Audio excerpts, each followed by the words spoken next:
नमस्कार। हमारे ग्रह के चारों ओर ना एक अदृश्य मतलब एक इनविजिबल लाइफ सेविंग शील्ड है जिसे हम वायुमंडल कहते हैं। अब ये सिर्फ खाली हवा नहीं है, ये एक बहुत ही कॉम्प्लेक्स और फैसिनेटिंग सिस्टम है। तो चलिए आज हम इसी वायुमंडल की परतों की गहराई में उतरते हैं। हम सब जानते हैं कि हम हवा से घिरे हैं, है ना? पर यह हवा असल में है क्या? ये कहाँ तक फैली हुई है और ये हमारे लिए करती क्या है?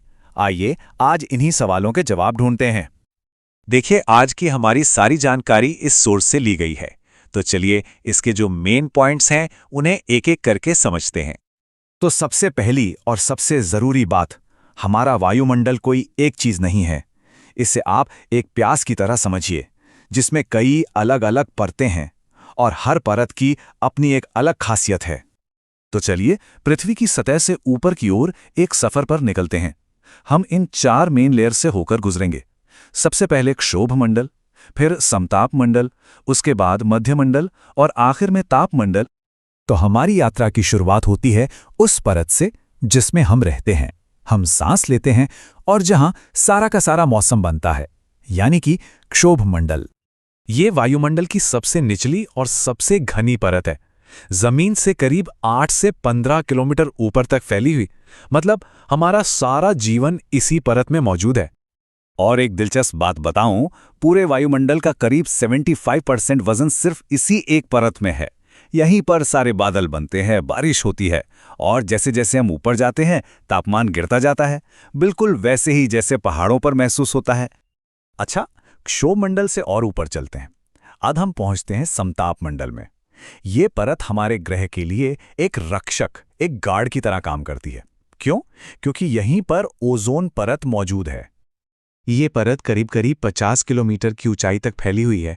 ज़्यादातर जो कमर्शियल प्लेन्स होते हैं ना, वो खराब मौसम से बचने के लिए इसी शांत परत में उड़ना पसंद करते हैं। समताप मंडल का असली हीरो है ओजोन परत। ये एक इनविजिबल शील्ड की तरह काम करती है जो सूरज से आने वाली खतरनाक पराबैंगनी मतलब अल्ट्रावायलेट किरणों को सोख लेती है और पृथ्वी पर जीवन को बचाती है। पर यहां एक दिलचस्प मोड़ आता है। क्षोभ मंडल के ठीक उल्टा, यहां ऊंचाई के साथ तापमान बढ़ता है, घटता नहीं।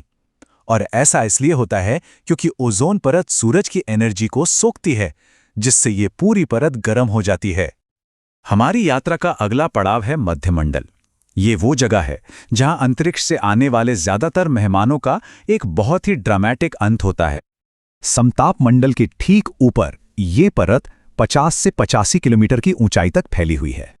इस परत को पृथ्वी का सिक्योरिटी गार्ड भी कह सकते हैं। जब उल्कापिंड मतलब मीटियोर्स तेजी से पृथ्वी की ओर आते हैं तो वो यहां हवा के फ्रिक्शन से जलकर राख हो जाते हैं, जिन्हें हम अक्सर टूटता तारा कहते हैं। वो असल में यही होता है। लेकिन उल्काओं के जलने के बावजूद ये वायुमंडल का सबसे ठंडा हिस्सा है। यहां का तापमान -90 डिग्री सेल्सियस तक गिर सकता है ना? ये हैरान करने वाली बात। अब हम वायुमंडल की सबसे ऊपरी सीमाओं की ओर बढ़ रहे हैं, वो जगह जहां गर्मी और अंतरिक्ष का मिलन होता है। ये परत ये तो बहुत ही विशाल है। मध्यमंडल के ऊपर 600 किलोमीटर या उससे भी ज्यादा तक फैली हुई है। अब जरा यहां के तापमान के बारे में सुनिए। ये 2000 डिग्री सेल्सियस तक पहुंच सकता है। पर मजे की बात यह है कि हवा इतनी ज्यादा पतली और फैली हुई है कि अगर कोई वहां होता तो उसे गर्मी के बजाय कड़ाके की ठंड महसूस होती। इतनी ज्यादा गर्मी असल में सूरज से आने वाली इंटेंस रेडिएशन को सोखने की वजह से होती है। और हां, जो हमारा इंटरनेशनल स्पेस स्टेशन यानी ISS है, वो भी इसी परत में रहकर पृथ्वी का चक्कर लगाता है। और तापमंडल के भी ऊपर है बाह्यमंडल। ये वायुमंडल की सबसे बाहरी, सबसे पतली परत है, जहां हवा के कण इतने कम हो जाते हैं कि ये धीरे धीरे अंतरिक्ष की खालीपन में मिल जाती है। कह सकते हैं कि ये हमारी दुनिया और अनंत अंतरिक्ष के बीच की आखिरी सीमा है। तो मौसम बनाने से लेकर हमें उल्काओं और खतरनाक किरणों से बचाने तक वायुमंडल की हर परत हमारे जीवन के लिए कितनी जरूरी है।